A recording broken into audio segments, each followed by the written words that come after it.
Alright, so last Avengers book before I'm caught up, or now I'm caught up. So number 3, Brian Michael Bendis, John Romita Jr.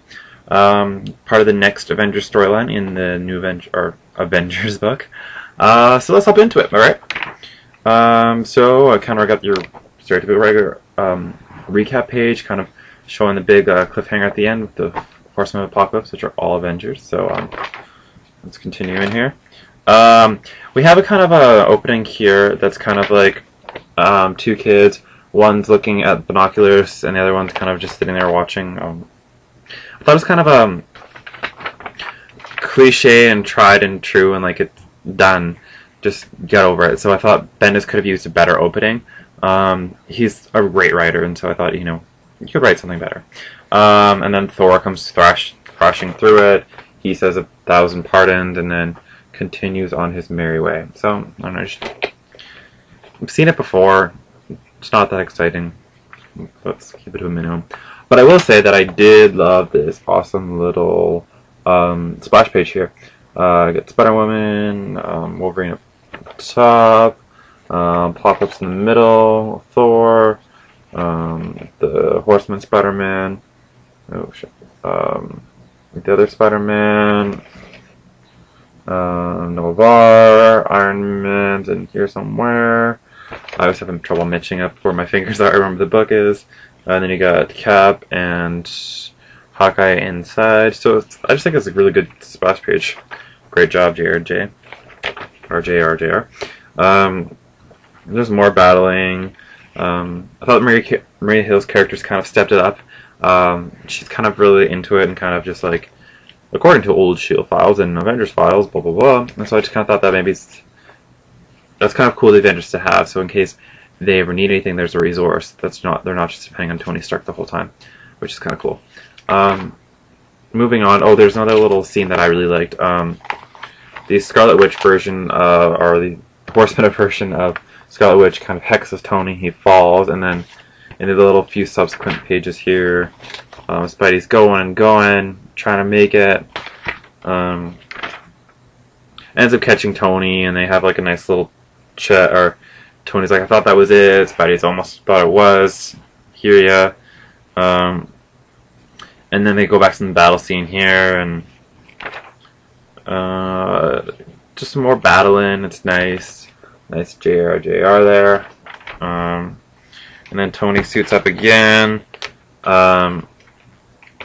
And captures the Apocalypse guy right here.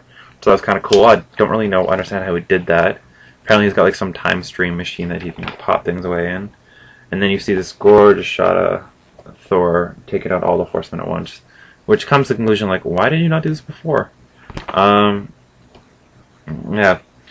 And then you see Tony grabbing the Apocalypse. And then, yeah. Something I wasn't quite or didn't really like is like the Spider-Man, Spider-Woman conversation here. Right here and then down here. I just thought it was kind of a little awkward and like, I don't know. It's like, hey, their names both start with Spider. Let's put them together. Just seems a little awkward. Spider-Man Dead kind of he has more funny quips, and I think that Bendis really writes his funny moments well. Probably comes from him writing Ultimate Spider-Man.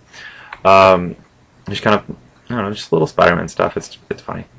Not laugh out loud funny, but it's good.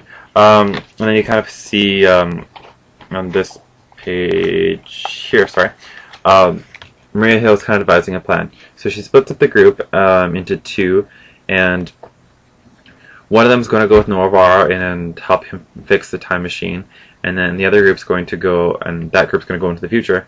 The other group's going to stay here and hold down the fort. So the group that's going with Norvar is Captain America, Wolverine, Norvar, and Tony Stark. And then the rest of the team, which is Hawkeye, Spider-Woman, Spider-Man, and Thor, I believe, are staying in New York. They have certain little missions there. So I don't know, just go back to this secret little base that Nick Fury had that Maria Hill knows about and fix some stuff. And then there's the final page. which has characters I didn't know about, and I actually had to go onto a comic site and figure it out. I was kind of thought that was kind of a little strange. So Killraven and Devil Dinosaur, I think their names are. And so I think kind of Maria Hill's plan to go into the future is a trap because, as we saw in issue 1, Kang wanted them to go in the future. So I think that maybe doing that is kind of a trap, but because it's the Avengers book, we know that they'll come out in the end. But we'll see about that. Also, wasn't a fan of the ending, and so that kind of sucked. But overall, I really like the issue, and I think I'm going to go another 4.5 out of 5. No. 4.